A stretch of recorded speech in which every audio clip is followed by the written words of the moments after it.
everybody, it's Eric Pappenfoos. It's Friday, so it must be a buy day. We're back here in the Collectibles building at Midtown Scholar. It's a new month, it's June, and Amanda, I thought we could talk about vacations. Ooh. Are you taking a vacation this summer? I am. I'm going to Scotland. Scotland, all right. Well, I thought specifically we'd talk about the history of vacationing in America. Sure. And even where that term came from, because it's an American term, believe it or not. And it dates to a very specific time and a very specific person.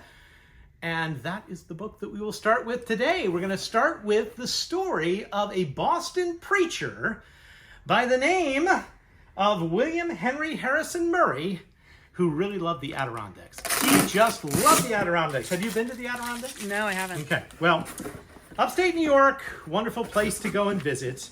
And he did two things. One, he gave lectures about what life was like in the Adirondacks. And this is one of the books of his lectures. Let's get you a little picture of Murray. There he is. All right.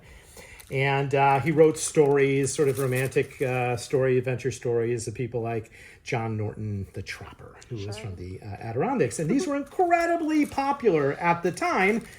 Now, he was, as I said, a preacher, but when he gave his lectures, sometimes they'd be in churches, sometimes they'd be in lyceums or athenaeums, and he would dress up as a trapper, and he would always bring a gun. So sometimes you can imagine this guy putting the gun down next to the pulpit and standing and talking about the wonders of the Adirondacks. Well, in 1869, he wrote a book called Adventures in the Wilderness. Not this book, but a guidebook, and he encouraged people to go to the Adirondacks, vacate your homes, is what he said. And that is exactly what people did in the hundreds to start. They vacated their homes and they decided to go, hey, let's go for a summer trip to the Adirondacks. Now, there was a problem with this, Amanda. There weren't enough hotels or places to stay. It was black fly season by the time they got there. He published his book on April 1st, which was not lost on the critics. And what was called Murray's Rush to the Adirondacks eventually became known as Murray's Fools, because thousands of people ended up in the Adirondacks having no idea what to do, and it rained the whole time. Murray had to take to the newspaper to defend himself and to defend his guidebook. And he did so in the pages of the New York Tribune. And it's rather funny. I printed out some excerpts of this incredible defense. He says, well, first of all, I can't be responsible for the weather.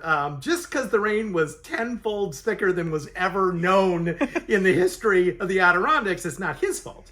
And then he said, listen, I told people to dress smart. And it's not my fault that people came dressed for a promenade along Broadway or a day's picnic. You know, this was serious stuff. And he wrote in the Tribune on that day, so now we're in 1869, and he wrote, well, someday this is going to become the great summer resort. Hotels will multiply, cottages will be built along the shores of its lakes, where tents will gleam amid the pines which cover its islands, and hundreds of weary and overworked men and women will penetrate the wilderness to its innermost recesses and find amid its solitude health and repose. You can see he wrote with a sort of flowery language. This is why people really liked the guidebooks. Now, prior to this time, there was a bit of an outdoorsy movement in America. People like Thoreau and Emerson, had gone to the Adirondacks themselves and camped out. But this was the first time to really market the concept to the American middle class and the upper class, because a lot of rich people in New York City vacated their homes and went up to the Adirondacks. But this was the first great American resort region, the first coining of the term vacations, and it was pretty successful. The book itself went through 10 editions in 4 months. So by the fall of the first year in 1869, it had gone through thousands of copies in the printing, and let's go back to his lectures, and he was giving lectures to encourage people in Boston and other cities to go visit the Adirondacks, and it is estimated that he gave lectures to over 500,000 people. Isn't that impressive? So, William Henry Harrison Murray, the man who invented the American vacation. I wanted to show you this book a little bit because I find it interesting from a book standpoint. This is his book, Adirondack Tales.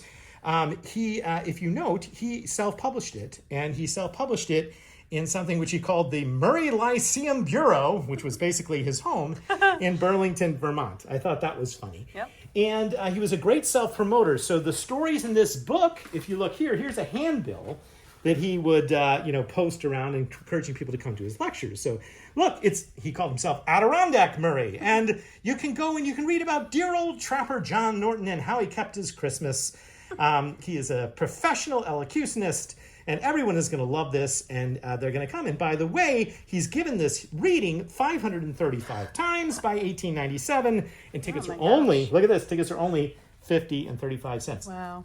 535 times 1,000 people a time, times 50 cents. Well, he had a business going, didn't he, Amanda? So I say there was some capitalistic thing at the heart of the American vacation. He's like the original travel influencer. He is. He is the original travel influencer and the first American guidebook and the first person to do vacationing. It's all very, very interesting. But I think since this story was read 525 times or however many times to 500,000 people, we need to read a little bit about the trapper. Sure. This is called John Norton's Christmas. This is the most popular story of the Adirondacks in the 1870s. You're going to get a tiny paragraph here. See what you think. Amanda, was this worth the price of admission? Over the crusted snow, the trapper held his course until he came with a happy heart to his cabin. Soon a fire was burning on his own hearthstone, and the hounds were in their accustomed place. He drew the table in front, where the fire's fine light fell on his work, and taking some green vines and branches from the basket, he began to twine a wreath. Once he twined, and then he began another, and often he twined the fadeless branches in. He paused and long and lovingly looked at the two pictures hanging on the wall. And when the wreaths were twined, he hung them on the frames, and standing in front of the dumb reminders of his absent ones, he said, "I miss them so." And this is the way John Norton kept his Christmas. Wow. If it was 1890, I probably would have paid 50 cents to hear that. Okay, well, it started in 1870. It went all the way to 1890. You had 20 years to go hear that story. But what an interesting story. So vacations begin in America. I have one other guidebook, which is a pretty interesting part. So after he published his guidebook, Adventures in the Wilderness, other towns and communities tried to compete with the Adirondacks to become the vacation center of America. And this is a book that came out very soon after called Summering in Colorado. And this is considered the first guidebook to try and promote Colorado to visitors, which is pretty neat.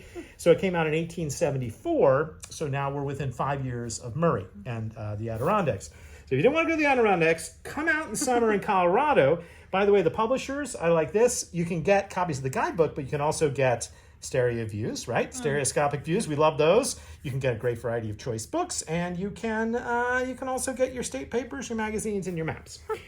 And what I like about this guidebook, Amanda, was this guidebooks were so new and so interesting that they sort of hand put it together. And this, considered the first guidebook to Colorado, has glued in albumin photographs illustrating it. So these are original photos that were taken and then pasted into the book, where they were supposed to be multiple times. You can tell they're albumin. They have that sort of cast to them. So you could read about Into American Switzerland. I guess that's how they were promoting Colorado.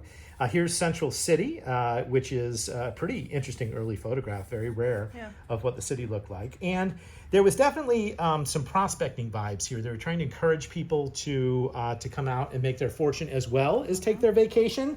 And a lot of these guidebooks, in addition to having maps and charts, also had ads that are really interesting today. So I want to take you to the back of this guidebook. There are many photos in here. It's just filled with original photos of things you would see. But in the back, you could, the guidebook was sponsored by Rocky Mountain Gems, where you could get your Colorado gold jewelry. They wanted you to stay at the Inner Ocean Hotel. I bet you'd want to stay there. I would, in Denver. But this is also curious too. The real estate, if you wanted to stay, you could buy your home. But then you could go to Colorado National Bank, and I love this.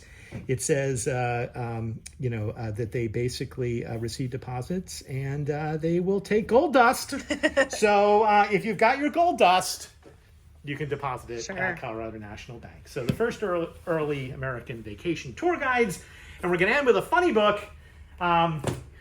Some people go to the beach for their vacations, don't they? And if they were to go to the beach, they might bring their sand tools. Did you like to make sand castles as a child? Oh, yeah. Oh, yes, I did. Well, I like this book because it proves there's a guide to everything, and it also has the best tagline or blurb of any guidebook we have.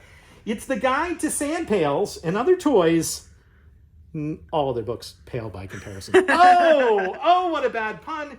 But look, Amanda, we did not have these when we were kids, but I'll just show you on the cover. The original sand pails had pumps in them. How cool is that? That is neat. And so you can get your collectible sand pails, or you could, just depending on what you're most interested in, you could get your pirate pails or your Jack and Jill pails or your Minnie Mouse, your Dumbo pails, which is all just really, really cool. A guide to everything. So everything else really does pale in comparison. I hope everyone will have a fun summer vacation at some point and maybe think of Murray and others as they do. Thanks for watching. Hope you watch next weekend every week this summer, Fridays at noon, for more adventures in the world of books.